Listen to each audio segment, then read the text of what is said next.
받은 김성호입니다. 여러분들과 함께 국제교류 전시 기회라고 써있네요. 기회를 갖춰보도록 하겠습니다. 어떤 기회?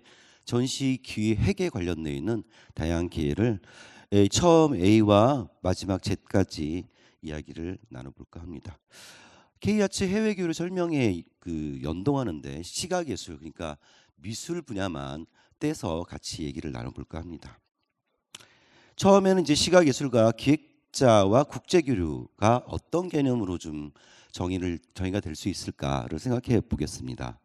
국제교류라 하면 단순한 물리적인 교류를 넘어가지고 문화 맥락, 담론의 교차점을 형성하는 지점이다, 이렇게 얘기를 하죠. 또 한편으로는 이게 예술의 맥락을 확장하고 재구성하는 실천이다, 이렇게 얘기를 할 수 있을 것 같습니다.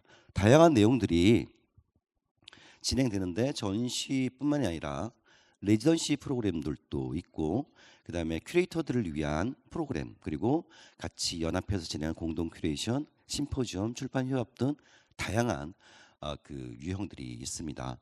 그런데 이 국제 교류를 통해서 국내에서 활동하고 있는 그 활동의 범주들을 넘겨서 글로벌한 단계로 가서 자신의 위치를 점검하는 행위다, 이렇게 얘기를 해볼 수 있을 것 같아요. 그래서 국내 창작과 전시 계획도 굉장히 소중하지만 국제로 확장되는 그런 계획들의 기회를 갖기를 바라겠습니다. 시각예술가나 시각예술기획자 공이 두 범주의 국제교류 필요성들을 같이 생각해 볼까 합니다. 첫 번째는 창작의 언어를 보편 가능한 세계로 확장하는 것이다 라고 얘기를 할 수 있을 거예요. 로컬이 글로벌이 되는 그런 맥락을 확장하는 것이고요. 두 번째는 예술 생태계의 지속 가능성 확보를 위한 겁니다. 꾸준히 진행해 나가는 프로그램들이 한국에서만 이루어지고 있는 것이 아니라 글로벌한 담론으로 넘어가고 아시아를 넘어서 세계로, 그리고 그런 기회들이 한 번의 기회를 가짐으로써 계속 연속적으로 발생하는 것들이 되는 것이죠.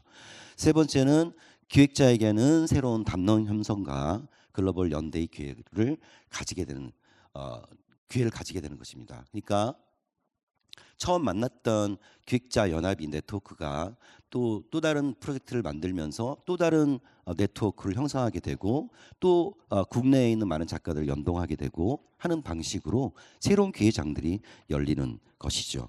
네 번째는 한국 시각예술의 비주류성을 돌파할 전략으로서 필요합니다.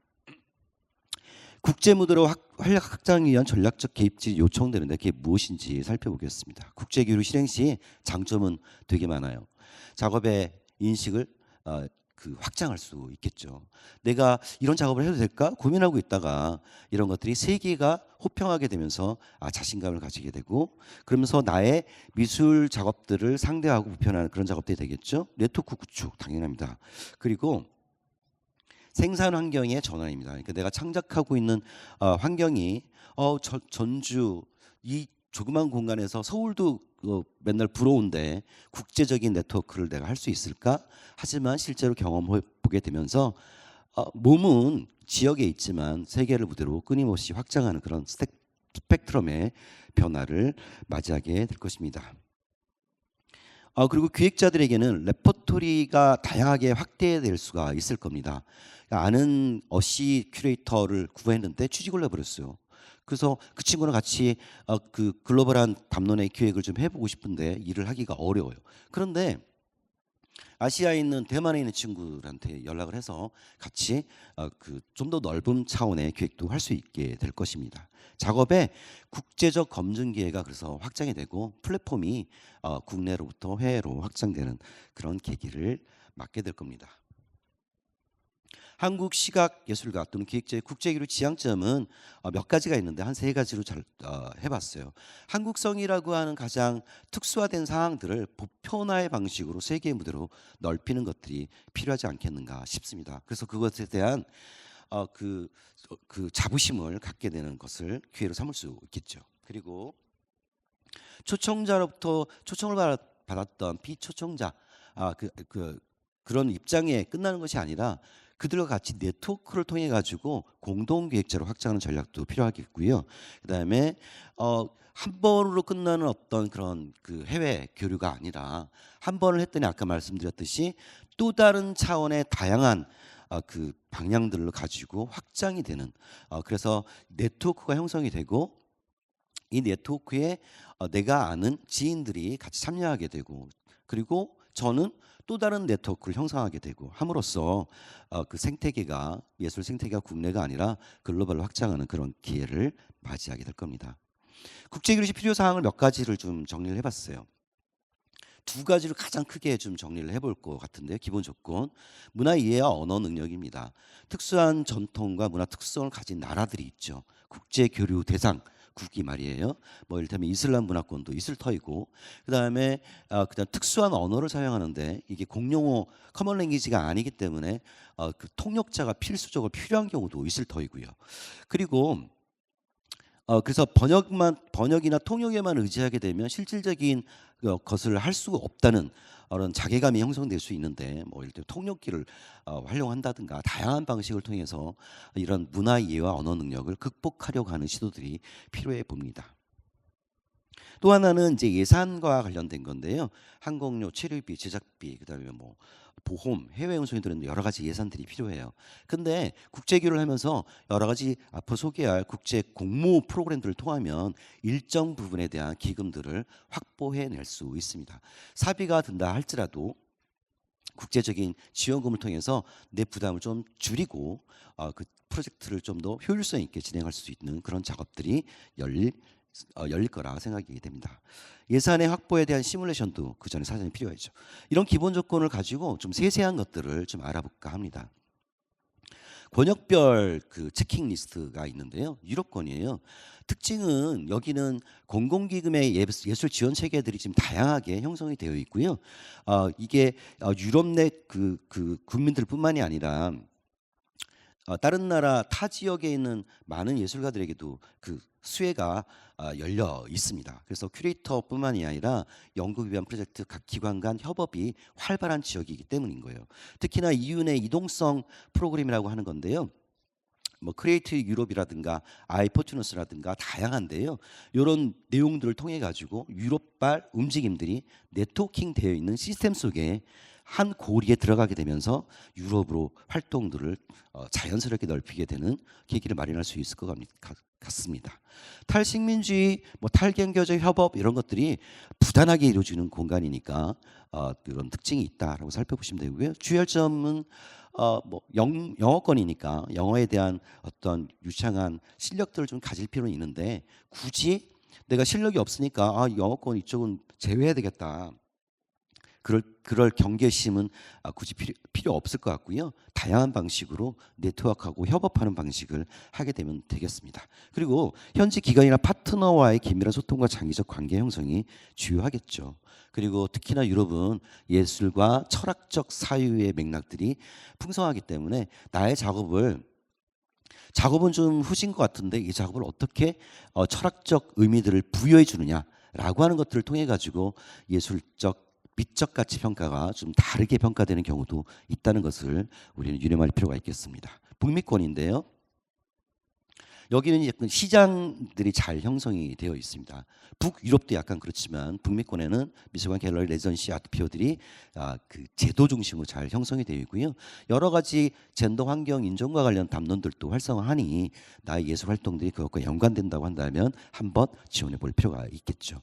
주열점과 접근 방식에는 경쟁적인 지원 시스템이 굉장히 많이 있습니다. 그래서 포트폴리오를 잘 구성해야 되고 제가 프로젝트를 계획하고 있는 제안서들을 꼼꼼하게 구성하는 방식들을 통해 가지고 어필할 수 있도록 해야 될 것 같습니다.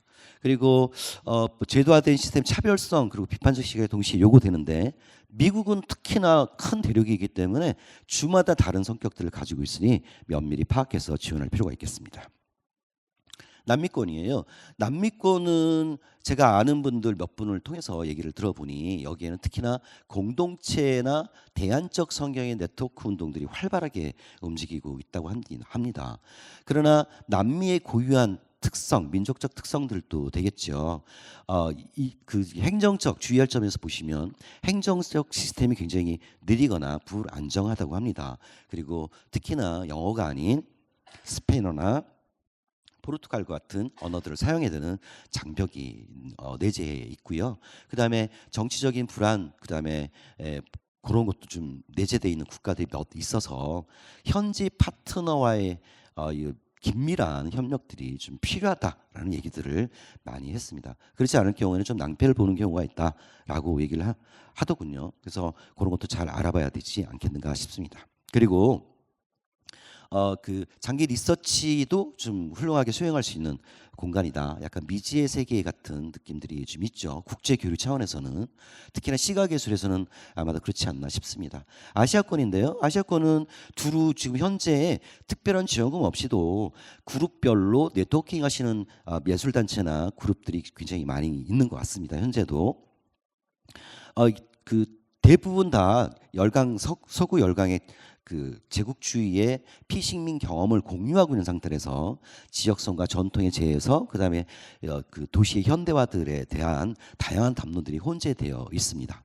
글로벌 자본 속에서 예술의 사회적 역할과 공공예술에 관한 담론들도 굉장히 풍성하고요. 그래서 각기 다른 예술 시스템들이 동남아시아나 동북아시아에 따라서 다르고 국가 간 다르기 때문에 잘 면밀히 알아볼 필요가 있을 것 같습니다. 특히나 전통에 대한 이질성들이 있기 때문에 그날의 전통들을 좀 준수하거나 잘 선의를 한 상태에서 좀 그런 프로그램을 진행해야 되지 않겠나 싶습니다. 그리고 시민 기반 플랫폼과의 협업이 굉장히 효과적이에요. 그러니까 공적 자금을 통해서 지원받는 프로그램보다는 자발적인 네트워크라고 하는 것들이 굉장히 잘 형성되어 있고 처음에는 그런 네트워크를 통해서 일을 진행했다 할지라도 나중에 공적 기금이 투여되는 후발이 되는 그런 작업들도 있다고 합니다. 아프리카권인데요. 나중에 소개해드리겠지만 저도 2번이나 갔다 왔는데 아프리카권은 특수적이잖아요. 특히나 우리 아시아와 교류가 좀 뜸한 편이라고 합니다. 뭐 유럽이나 구미권과의 교류들은 많은데 특히나 이제 여기들도 서구 열강의 피식민 경험을 공유하고 있기 때문에 이들 탈식민주의라든가 기억, 뭐 정치 이런 게 관련돼 있는 예술적 실천들이 활발하게 있고요. 비제도권 예술이나 구술 문화에 대한 예술 신청, 공동체 연계형 프로젝트들이 활발하다고 합니다. 그리고 이제 불어권이나 영어권 식민지가 다르기 때문에 그게 이제 요즘 공용어로 사용되기 때문에 지금 대표적으로 교류가 활성화되어 있는 아프리카 국가권에서는 언어적 교류에 있어서 크게 현지 언어를 구사해야 될 그런 압박감 같은 것은 없다고 할 수 있겠습니다. 주의 열정과 접근 방식에는요. 정치적 사회적 불안정성들이 있죠. 전쟁이 있는 나라도 있고 그다음에 자금 조달의 불확실성들도 있습니다. 그리고 현지가 예정대로 잘 진행이 안 되는 경우가 수다한 것 같아요. 그래서 좀 융통성 있게 해야 되는데 특히나 현지 파트너가 분명히 있어야지만 이와 같은 원활한 그 난제들을 풀어내 나갈 수 있지 않을까 싶습니다. 그리고 공동 리서치, 대화 중심 프로그램 다양하게 진행을 할 필요가 있습니다. 자, 그럼 정리를 해서 그렇다고 한다면 이와 같은 뭐 지역별 또는 보편적인 이와 같은 그 국제교류 프로그램들에 대한 주의할 점, 그다음에 특징들을 살펴봤는데 어떻게 효과적으로 이런 방식들에 접근하지? 결국은 우리가 뭐 많은 사람 전화해서 알아보는 것보다는 리서치라고 하는 방식을 통해서 좀 알아보는 게 좋을 것 같아요. 이렇게 책상에 앉아서 엉덩이로 찾아보는 거죠. 1번에 보시면 국제 레지던시 펠로십 플랫폼은 정기적인 모니터링을 하는데요. 대표적인 기관들이 뭐 레스 아티스트나 트랜스 아티스트, 온더 무브 같은 플랫폼들은 국제적인 네트워크를 지원하는 프로그램이기 때문에 이런 걸 중심으로 해서 내가 필수적으로 필요한 프로그램들, 뭐 해외 미술관이라든가 예술기관의 여러 가지 페이지에서 공모의 문제라든가 이런 걸 확인해 볼 수 있겠고요. 그다음에 세 번째는 국제예술재단들을 통해 가지고 외교 문화 교류 기관을 검색해 볼 필요가 있습니다. 괴테 인스티튜트 같은 경우는 이제 문학이나 그 문화 교류가 활성화되어 있다고 한다면 프로 헬베티아 같은 경우나 재팬 파운데이션은 시각 예술이 다양하게 열려 있다라고 하는 것을 확인해 볼 수 있겠습니다. 그리고 SNS가 활성화되어 있는 요즘 시대에 많은 네트워크를 선생님들이 하시잖아요. 그래서 친한 예술가들 직접 본 적은 없으나 온라인으로 교감하고 있는 친구들한테 띡 하고 문자를 날려서 내가 이런 프로그램을 하고 있는데 도움을 받을 수도 있고 그다음에 다양한 커뮤니티를 더 구체적으로 활성화시킬 수도 있다라고 합니다. 그리고 특히나 이제 자금이나 예산의 문제니까 5번째 국내 기관의 해외 파트너십을 활용하는 경우가 있을 수 있어요. 보시면 밑에 국제교류재단이라든가 한국예술경영지원센터 같은 곳에서 이와 같은 국제적 네트워크가 프로그램화되어 있어서 우리는 단지 지원해서 선정만 되면 그런 프로그램들을 내가 개척하지 않고 이용하면서 그런 경험들을 쌓을 수 있게 되기도 하죠. 자, 첫 번째로 국제교류 프로그램의 대표적 플랫폼 몇 개 소개해 드릴게요. 레스 아티스트가 있고요. 전 세계 85개국 600여 개의 예술 레지던시 기관의 글로벌 네트워크입니다. 그리고 이제 언더무브라고 하는 것은 이제 유럽을 중심으로 한 네트워크예요. 그래서 검색을 하면 여러분도 손쉽게 검색이 되고 여기 들어가서 사이트도 있고 연락처도 있습니다. 그래서 지금 따온 이미지들은 그 홈페이지의 그 홈페이지 그 마당을 제가 따와서 지금 보여드리고 있는 겁니다. 세 번째는 트랜스 아티스트 바이 더치 컬처라고 하는 유럽 중심의 대표적인 플랫폼이에요. 그래서 장기 레전시 프로그램이라든가 다양한 예술 교류 정보들을 공유하고 그 다음에 신청해서 공모하는 것을 선정이 될 수 있는 방식도 있고요. 네 번째는 IETM이라고 가볍게 불리는데 이 공연 분야인데 특히나 퍼포먼스 아트를 관련해서 미술적인 시각예술과 교류를 하시는 분들은 이런 공연 분야에도 지원할 수 있다는 것을 참조해서 좀 제가 가져와 봤습니다. 다섯 번째는 아시아와 유럽 간에 특화되어 있는 아시안 유럽 파운데이션이에요. ASEF라고 부르기도 하는데 아시아와 유럽을 서로 교류하는 프로그램이 있고 그 아시아 지역 국가의 많은 예술가들을 대상으로 유럽에 가는 프로그램 또는 유럽에서 있는 예술가들을 아시아로 초청하는 프로그램들이 다양하게 열려 있습니다. 그리고 여섯 번째는 한국국제교류재단이에요. 저도 이 교류재단의 혜택을 받아서 아프리카에 갔던 프로그램을 진행한 적이 있었는데요. 그건 뒤에 소개를 해드릴게요. 공모의 프로그램들도 있고 그 개인이나 기관이나 공적 단체에서 지원하는 프로그램들이 다양하게 열려 있습니다. 그리고 한국국제문화교류진흥원 아까 소개가 됐으니까 눈으로 보시고 생략하겠습니다. 해외 기관의 국제교류 프로그램에 대해서 좀 알아볼까 해요. 해외 기관에는 이 내용들을 좀 다양하게 있는데요. 제가 표로 한번 만들어 봤어요. 그래서 뭐 주관처도 있고 대표적인 특징 내용, 그다음에 기간, 뭐 단기부터 장기까지 이루어져 있고요. 지원 내용은 뭐 되게 다양합니다.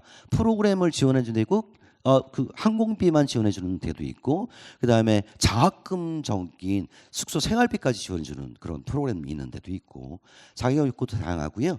공모를 통하는 경우도 있고 좀 사비가 전제되는 숙소 같은 경우는 내 돈이 들어야 되는 경우를 전제해 놨기 때문에 잘 판별하셔 가지고 내 형편에 맞게 지원하고 그다음에 선정이 되는 경우도 있고 공모 방식으로 그다음에 그냥 간략하게 그 정기적인 공모 절차 없이 그 지원 프로그램을 내고 이제 그 협의의 관계를 통해 가지고 가는 경우도 있고 이렇게 해서 연락처 홈페이지를 좀 정리를 해봤습니다. 그 첫 번째 아까 봤던 레스 아티스트 인터내셔널 레지던시 프로그램인데요. 국제 레지던시 네트워크예요. 그래서 전 세계 레지던시 참여하는데 체류비나 스튜디오, 커뮤니티 교류 기회를 제공하고 그 이제 기간들은 이제 중장 단기가 되겠죠. 그다음에 그 숙소나 일부 프로그램을 지원합니다. 두 번째는 아시아 컬처 카운슬이라고 하는데 아시아권 예술가들을 대상으로 한 프로그램이 진행이 되고요. 체류비나 여행비 프로그램을 지원하는데 최소 5년의 전문 교육 동력하고 학생이 아닌 자가 조건입니다. 그다음에 다트 아티스트 인 베를린 프로그램이라고 해서요. 여긴 독일 학술 교류처가 진행하는 다양한 프로그램인데요. 창작 활동과 예술적 교류를 지원하고 생활비까지 지원해줘요. 그리고 집을 구했을 때 임대료도 포함해서 장학금 조의 지원금도 있고요. 그러니까 독일어도 좀 어느 정도 좀 잘 해야 되겠죠. 뭐 독일에 특화되어 있다 하시는 분은 지원해 볼 필요가 있겠습니다. 그리고 예술성의 이와 같은 예술가들 프로그램들은 대부분 예술 작품성에 대한 평가가 좀 크게 많이 작동한다는 것을 유념하실 필요가 있겠습니다. 다만 그 미적 가치 평가는 상대주의적이기 때문에 내 작품이 많은 사람들의 좋게 평가를 못 받는다 해서 절대로 좌절하지 마시고 다양한 프로그램을 통해서 나한테 적합한 프로그램을 찾는 게 중요하겠다 생각합니다. 독일 슈투트가르트에 있는 아카데미 스쿨 솔리튜드 펠로십인데요. 내용은 위와 같습니다. 6부터 11개월 레지던시 프로그램이 있고요. 시대 인터내셔널 데자르 레지던시인데요. 여기는 프랑스 파리에 있는 시대라고 하는 가운데 섬이 있어요. 세느강이 흐르는 그 가운데 섬이 있는데 시대 섬에서 진행한 프로젝트인데요. 여기는 한국과 네트워크가 돼 있는 분이 굉장히 많아요. 예를 들면 삼성이나 이런 데 네트워크가 돼 있고요. 홍익대학교에서도 교류 프로그램을 통해서 지원하기도 하고, 그다음에 지역에 있는 대학이나 기관들도 이 시대 레지던시는 보유하고 있어요. 그래서 국내에서 지원을 해가지고 그 시대로 가는 프로그램도 있고 시대로 바로 지원하는 프로그램도 있고 다양하게 있다는 것을 알려드립니다. 그리고 아트 엑스포 프로라고 앞에 딱 붙어 있는 프로그램은 시대에서 똑같이 하는 프로그램인데요. 좀 특수한 프로그램이에요. 일부 경비를 지원하거나 스튜디오만 제공하는 시대 레지던시하고 좀 달리 전액 지원입니다. 활동에 대한. 그래서 여기가 좀 관심 있다 하시면 숙소, 작업 공간, 월별 지원금까지 제공해주는 아주 그 좋은 프로그램이죠. 근데 가기가 좀 어렵겠죠. 그래도 한번 도전해 볼 필요가 있겠습니다. 핀란드 헬싱키에서는 HIAP 레지던시 프로그램인데요. 좀 우리에게는 좀 낯선 프로그램이긴 하지만 11개월 레지던시로 특화되어 있는 프로그램이고 다양한 예술 분야 전문가를 초대한다고 하니 가족 동반이 또 가능하다 하니까 여러분 좀 알아봐 주시면 좋겠습니다. 그 다음에 이제 미국 뉴욕에 있는 인터내셔널 스튜디오인데요. 국제 시각예술가뿐만이 아니라 큐레이터들도 지원할 수 있는 그런 레지던시입니다. 중단 길이가 있고 최대 1년간의 체류를 지원하고요. 스튜디오 조건부터 다양한 내용으로 진행이 됩니다. 라고 하는 것을 살펴보시겠습니다. 미국 뉴에는 NARS 인터내셔널 레지던시 프로그램이에요. 이것도 내용들은 유사합니다. 10번째는 미국 노스캐롤라이나 샬럿에 있는 MC콜, 맥콜 센터 포 아트인데요. 여기에는 레지던시 프로그램이 2개월부터 11개월까지 다양한 기간을 채로 지원합니다. 그 내용들을 살펴보시면 되겠어요. 세네갈 다카르 제가 갔던 곳이에요. 여기에도 레지던시, 제가 레지던시를 간 건 아니고 뒤에 설명하게 할 겁니다. 국제예술구발이란 다카르의 레지던시 프로그램이 있습니다. 특수한 문화, 그 낯선 환경들이 굉장히 이국적이고 다양한 경험들을 할 수 있는 좋은 기회가 되지 않을까 싶습니다. 그리고 게스트 아티스트 스페이스라고 해서 나이지리아, 영어권 아프리카, 앞에 거는 불어권 아프리카고 뒤에 거는 나이지리아, 그러니까 영어권 아프리카 지역인데요. 숙소, 작업공간, 일부 생활비 공간들을 지원합니다.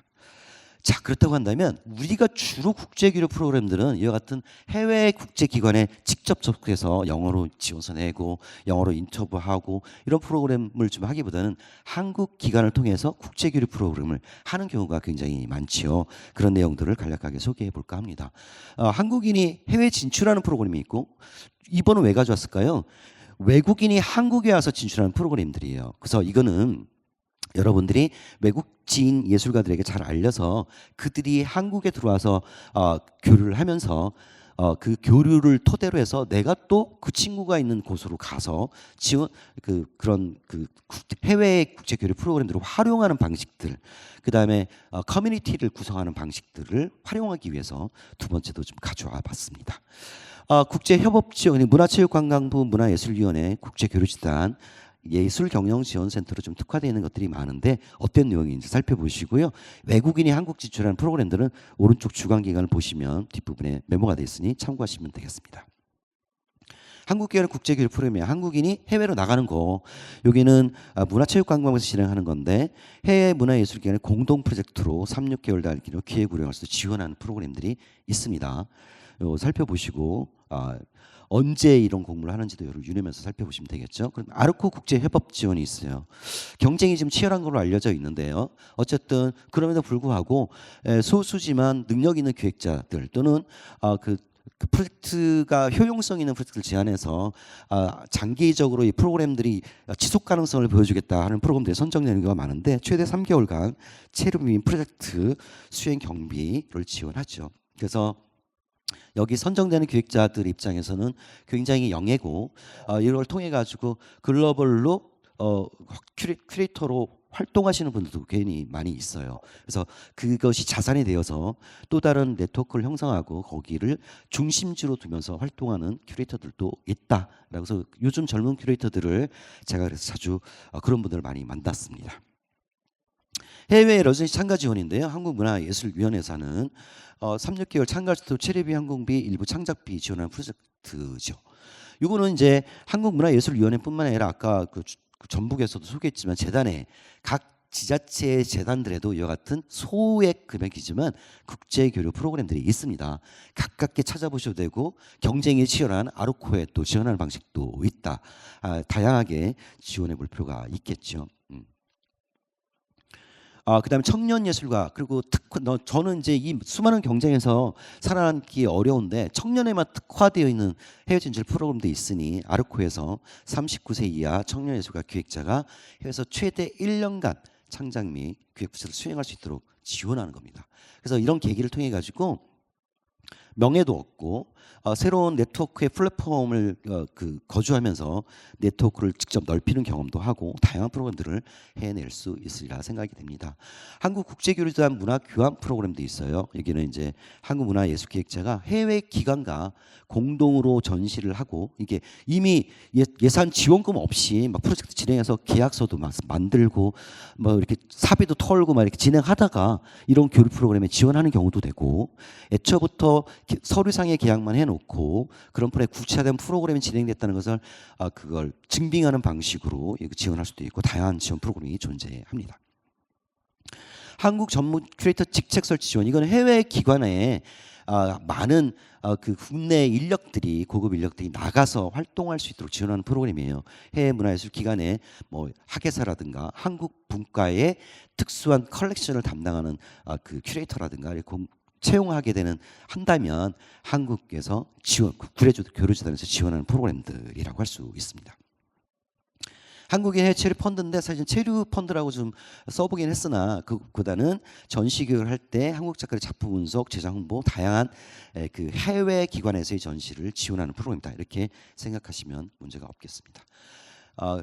카마스 글로벌 아트마켓 지원이에요. 한국 예경이라고 간단히 부르죠. 뭐 프리즈나 아트페스에 참여할 때 여기도 이제 작가의 작품 경향들, 그 다음에 실적 가능성들, 잠재적 가능성들을 평가받아서 지원하고 평가해서 지원하는 경우가 있다라고 하는 것을 보시면 되겠습니다. 한국 기관의 국제 교류 프로그램에서 외국인들이 한국에 오는 거는 간단하게 좀 살펴볼게요. 여기는 오늘 보니 외국인이 특별하게 안 계신 것 같아서 내용만 친구들한테 알려줄 수 있는 방식으로 살펴보겠습니다. 글로벌 챌린저라고 해서 해외 대학생들이 단기간으로 한국 방문할 때 지원하는 프로그램들이에요. 그리고 글로벌 센터 메타버스는 이거는 사실은 한국 문화를 체험하는 이거 직접 오지 않고 온라인 상에서만 체험할 수 있는 기회입니다. 그래서 혹시 해외 친구들이 있으면 이거는 여러분들 돈도 들지도 않고 그 공모 지원할 그런 어떤 부담감도 없이 한국 문화를 체험할 수 있는 기관들 소개해 주시면 되게 그 가상 현실 공간도 있고 되게 좋을 것 같아요. 그다음에 KC의 문화교류 프로그램인데요. 해외 예술단체 예술교육 관계자가 한국을 단기간 방문해서 다양한 워크숍이나 레지던시 프로그램들을 할 때 지원해주는 그런 프로그램이다 하고요.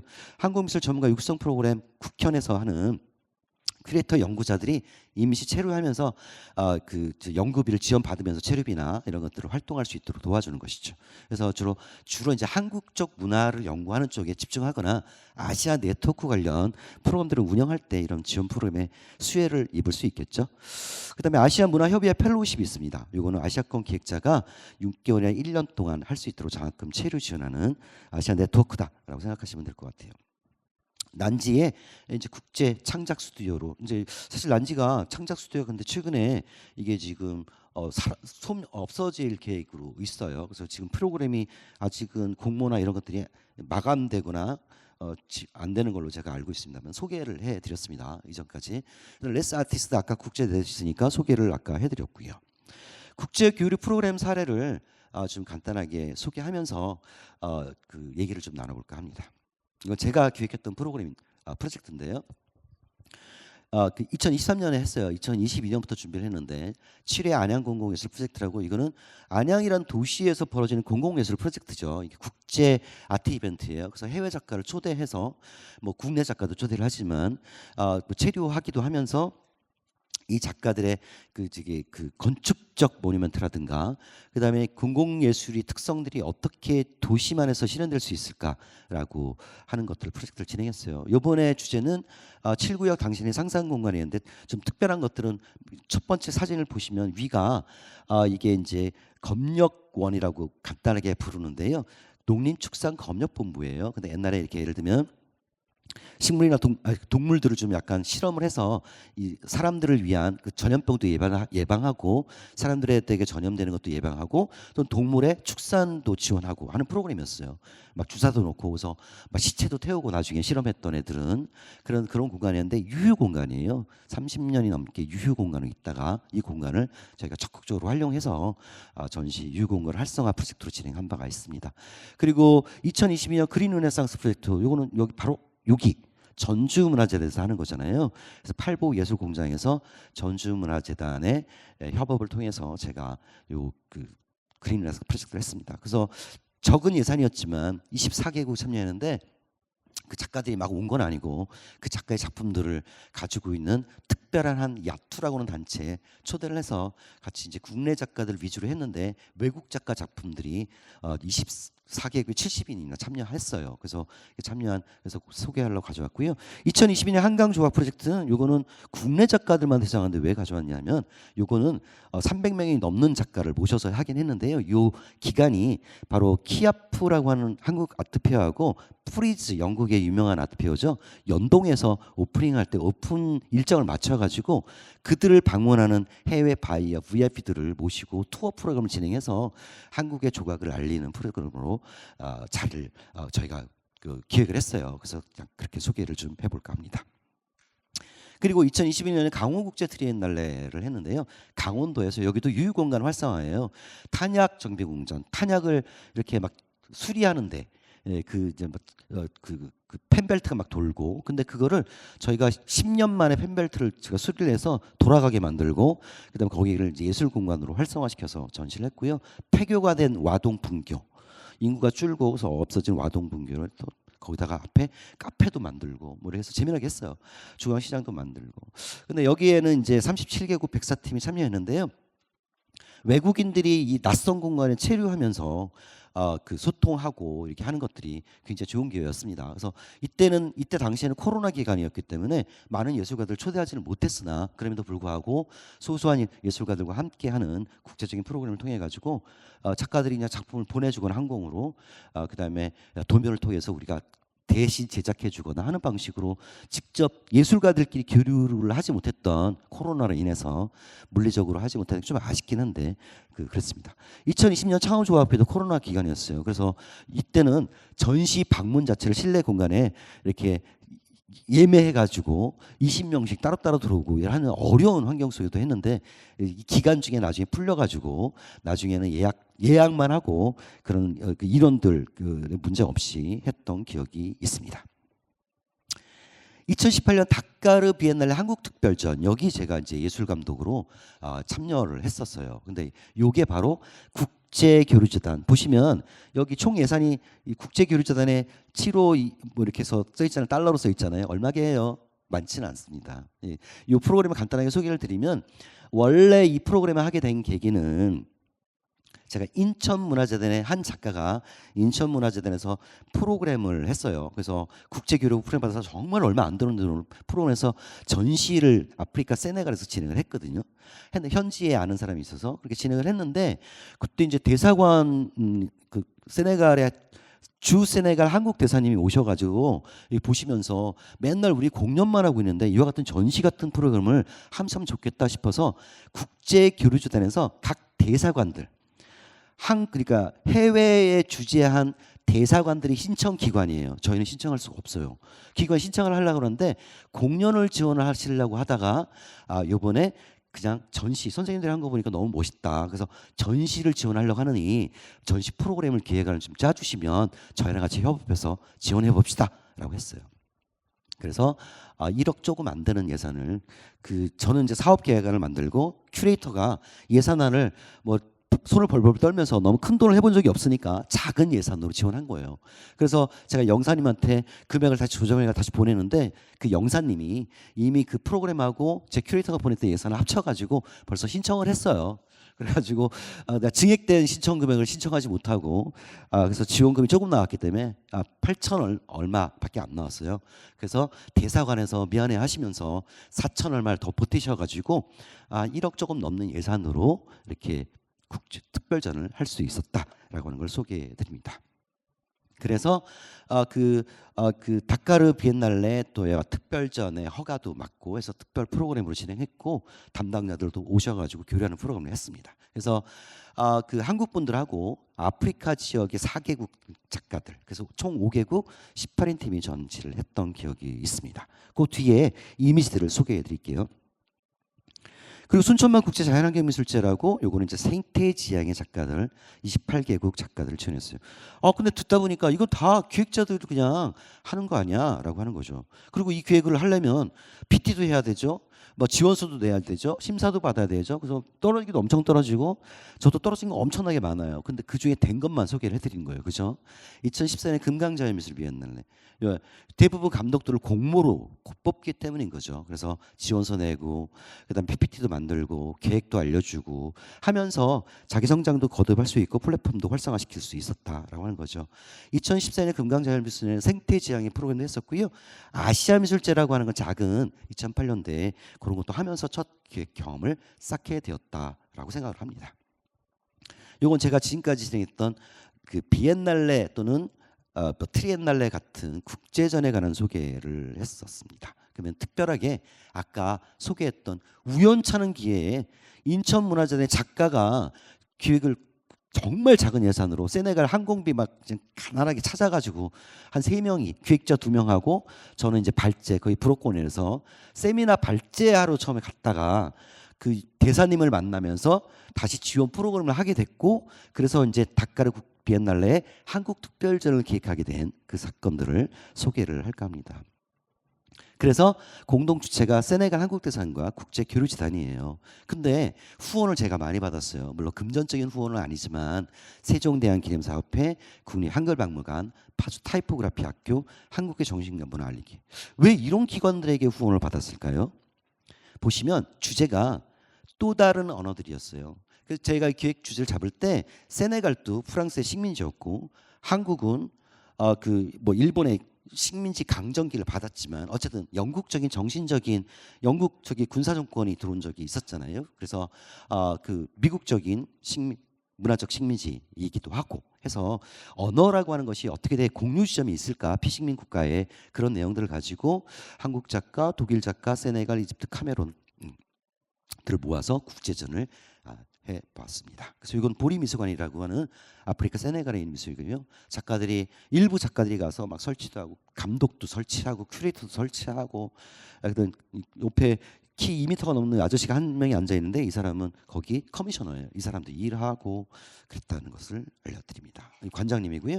그래서 이렇게 이런 다양한 모습들로 전시를 했다. 특히 언어, 한글을 좀 소개하고 한국어를 소개하는 대대적인 후원을 얻어서 그런 전시를 해서 좀 의미 있는 전시가 아니었을까 이렇게 자평을 해봅니다. 그렇게 세미나를 이렇게 한 거죠. 그래서 언어의 문제를 뭐 세네갈에 있는 기자라든가 그다음에 관련 작가, 그다음에 한국의 작가, 뭐 기획자들 이렇게 해서 같이 세미나를 했고요. 오픈 때 이와 같은 변방의 세네갈 지역에 또 다른 지역에 한국 교류가 별로 없는 지역에 한국이 왔다 보니 거기 문화부 장관 맨 왼쪽 위에 선생님이 그 세네갈의 문화부 장관님께서 오셨어요. 그래서 오셨고 그다음 가운데 사진이 여성분이 이제 대사님이에요. 당시에 지금 바뀌셨는데 세네갈 대사님이시고 한국 대사님이시고 그다음에 작가하고 그다음 국제교류재단 대표님이세요. 이사장님 그렇게 하시고 작가들이 모여가지고 사진을 찍었고 다 기자들도 엄청나게 많이 와서 저도 뭐 텔레비전 인터뷰도 하고 막 그랬답니다. 그래서 그만큼 활성화된 프로그램을 진행했다라고 소개하고요. 다카르비는 한국특별 기억에 이제 마지막이에요. 피식민의 경험을 공유하는 세네갈과 대한민국 어때요?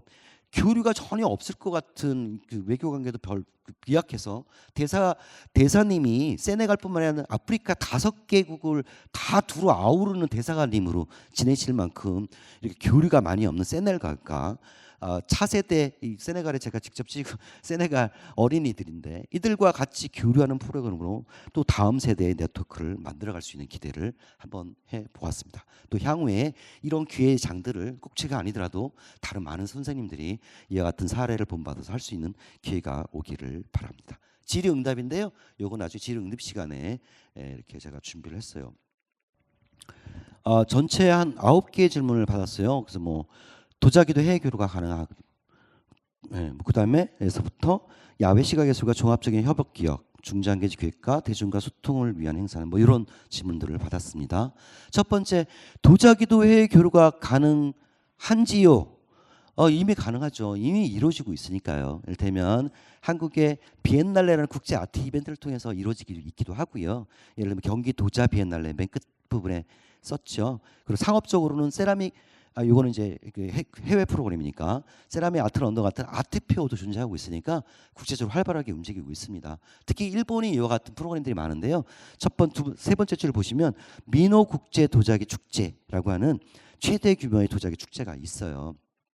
이런 사전에 리서치도 해보시고 담당 관계자도 미팅을 하면서 가능할 수는 있겠죠. 근데 기획자가 불러줘야지 가죠 라고 할 수 있습니다. 그렇다고 한다면 꼭 이와 같은 국제교류 비엔날레 아트 이벤트에 내가 참여 작가로 가는 게 문제가 아니라 그걸 방문해서 그와 같은 여러 가지 질문들을 또 문의해보고 내가 할 수 있는 방식들을 연구하면서 진행하면 어떨까 싶은 생각을 하게 되긴 합니다. 그 다음에 이제 그 유럽 도자기 워크센터나 뭐 시라락기 도자문화공원 같은 해외 레지던시도 있으니까 그런 것들을 참고해서 보시면 되지 않을까 싶습니다. 잠시만. 그 다음에 두 번째 질문인데요. 작가 개인이 해외 진출을 어떻게 해야 되네요? 잘 해야죠. 해외 진출을. 그러니까 처음에 너무 큰 거부터 해서 공모를 했는데 지원에서 떨어졌어요. 좌절하고 한강에 가지 마시고 작은 규모의 전시부터 진행하시는 게 좋은 거죠. 처음에 이런 공모는 경쟁이기 때문에 프로그램의 이 경쟁도 서로도 여러 번 써보는 경험도 해봐야 되고 프로그램도 활성화하는 프로그램 여러 번 해봐야 되니까 일단은 그렇지만 내가 아는 사람도 없고 협력 파트너도 현지에 없고 어떻게 하나요? 당연히 공모 같은 프로그램이죠. 가깝게는 지자체 문화재단 그리고 국내에서 진행하고 있는 해외 국제교류 프로그램 이런 것들을 하는 방식으로 하고 그 다음에 맨 땅에 헤딩처럼 내가 아는 곳이 없는데 현지에 파트너도 없지만 국제 공모 지원을 열심히 1년 동안 준비해가지고 프로그램 만들어서 보내서 지원하는 거 이런 방식들도 필요합니다. 그러기 위해서는 예술가에게는 탄탄한 포트폴리오가 최고죠. 작품이 좋아야지.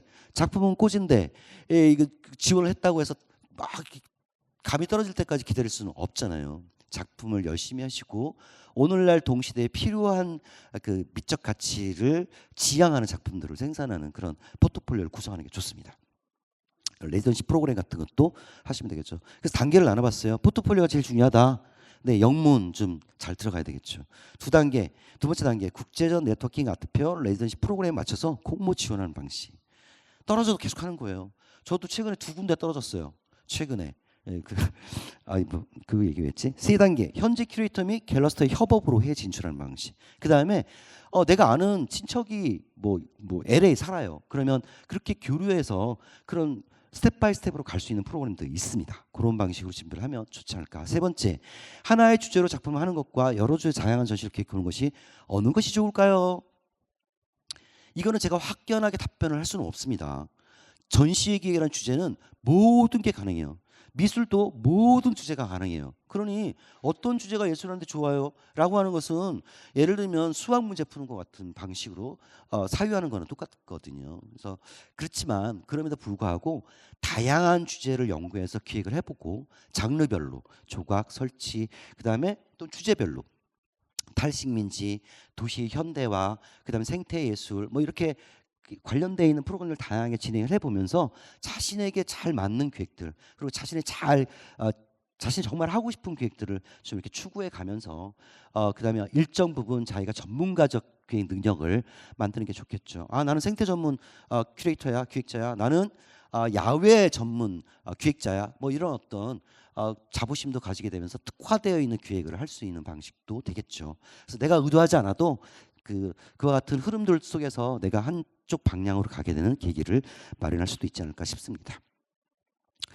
그래서 그런 기획 경험들이 나중에 일관된 주제로 이끌지 않을까 싶습니다. 그렇다고 처음부터 일관된 주제를 하는 사람 당신 잘못이야 이런 얘기는 아니에요. 하지만 다양한 경험들이 하나의 일관된 주제를 더 심층적으로 전작하는 데 도움이 되지 않을까 이런 얘기를 좀 해봅니다. 네 번째야 성공적인 해외 전시 방향은 이거는 참 원론적입니다. 성공적인 해외 전시의 방향을 제가 어떻게 제시를 할 수 있겠어요? 이미 성공한 사람들을 모델로 삼아라라는 방법밖에 없겠죠. 그들도 처음에는 맨 땅에 헤딩했다가 그 다음에 그 땅 짓고 헤엄치다가 나중에는 뭐 배영으로 막 세계 해외를 막 다니시는 거예요. 어떻게 처음부터 하겠어요, 그죠? 근데 그분들이 나와서 사실은 해야 되는데 저도 이제 국내 비엔날레 하고 그다음에 뭐 트리엔날 국제 아트 이벤트를 국내에서 하는 걸 위주로 하다가 해외에 이제 경험이 살짝 있긴 하지만 그런 전시들을 좀 스텝 바이 스텝으로 밟아가야죠. 그렇게 하려면 마케팅 전략에서 중요한 STP 전략이 있습니다. 내가 해야 될 때 내가 가고 싶은 레지던시가 어딜까? 근데 나한테 잘 맞는 게 어딜까? 그냥 S라고 하는 시장 조사를 해야 되는 거죠. 그래서 그걸 확인하면서 세그멘테이션을 한 다음에 타겟팅 딱 정하는 거죠. 그래서 수많은 여러 가지 대상지 중에서 하나를 선택해서 그것을 위한 로드맵을 짜가지고 준비를 해야 되겠죠. 장기적 기회를 해야 되죠. 공모를 나왔는데 그거를 한 달 안에 막 준비해서 내는 것보다는 오랜 호흡으로 내년에도 나올 거잖아요. 내년 하반기도 나올 거잖아요. 그러니까 그걸 꼼꼼하게 준비해서 장기전으로 준비하고 나의 특화된 전략으로 접근되고 받아들일 수 있도록 차별화하는, 그러니까 뚜렷하게 인식대로 차별하는 전략이 좀 필요하지 않을까 싶습니다. 그래서 그런 세분화 전략을 하게 된다면 그 좋은 성과를 얻지 않을까 싶습니다. 다섯 번째, 평론할 때 중점적으로 보는 부분은 평론가마다 다 틀려요. 다 틀려요. 뭐 어떤 사람은 돈만 보고 평론하는 사람도 있고요. 어떤 사람은 그 훌륭한 중진 예술가들만 대상으로 평론하는 사람도 있고, 어떤 사람은 그냥 남들 다 평론하고 떠벌떠벌 부스러기, 예를 들면 뭐 취미생들이 부탁하면 평론하기도 하고 뭐 그렇습니다. 저는 잡탕이에요. 그러니까 뭐 많은 분들이 청탁해 주면 다 하죠. 청탁의 핵심은, 가장 중요한 거는 그분의 작가들의 예술 세계를 대중들에게 어떻게 이해하기 쉬운 언어로 소개할까에 집중합니다. 매개자 역할인 거죠. 그래서 이 예술가가 그 하고자 하는 표현들을 저는 언어로 대신 풀어주는 것이고, 오늘날 미학적인 함유가 이 작가에게 어떤 의미가 있는지를 소개해주는 그런 작업들을 한다고 보시면 되겠어요. 그래서 미적 가치에 집중적으로 좀 집중하는 편이다. 저는 그렇게 얘기를 해볼 수 있을 것 같습니다. 그리고 그 미적 가치가 어디서 나오냐? 특히 예술가가 독립적으로 사는 게 아니라 오늘날 사회에서 같이 많은 사람들과 교류하는 사회 속에서 살고 있잖아요. 사회적 맥락, 역사적 맥락을 어떻게 작품화하는가에 좀 집중해서 좀 보는 경향이 좀 있는 것 같아요. 그래서 저는 그렇게 본다. 나도 꽃 그리고 있는데 꽃 옆에다가 무슨 도시 풍경도 같이 넣어야 되나? 이렇게 고민하지 마세요. 저는 그렇게 본다는 거예요. 그리고 꽃 그리는데 왜 도시 풍경을 꼭 넣어야 사회 맥락화 되나요? 꽃만 그렸는데도 사회화의 특징들이 잘 드러날 수 있도록 하는 방식도 있을 겁니다. 연구를 해보시면 되고요. 여섯 번째, 미국 각 지역 뮤지션들의 활동을 기록하고 관찰하는 여정이 한국 지역 예술가들의 국제적 맥락을 소개하는 전시로도 연결될 수 있을까요? 질문이 되게 어려웠어요. 그리고 제가 대답할 수 있는 그 방식을 좀 넘어서는 질문이었어요. 근데 이제 기획자니까 아이디어 그 잔머리 살짝 굴려가지고 생각한 거는 이와 같은 음악적 장르의 아카이브 활동들을 같이 국내 예술가들과 같이 협업하면 어떨까의 방식으로 좀 얘기를 해본 거죠. 그래서 그걸 국제화하는 방식도 있을 수 있겠죠.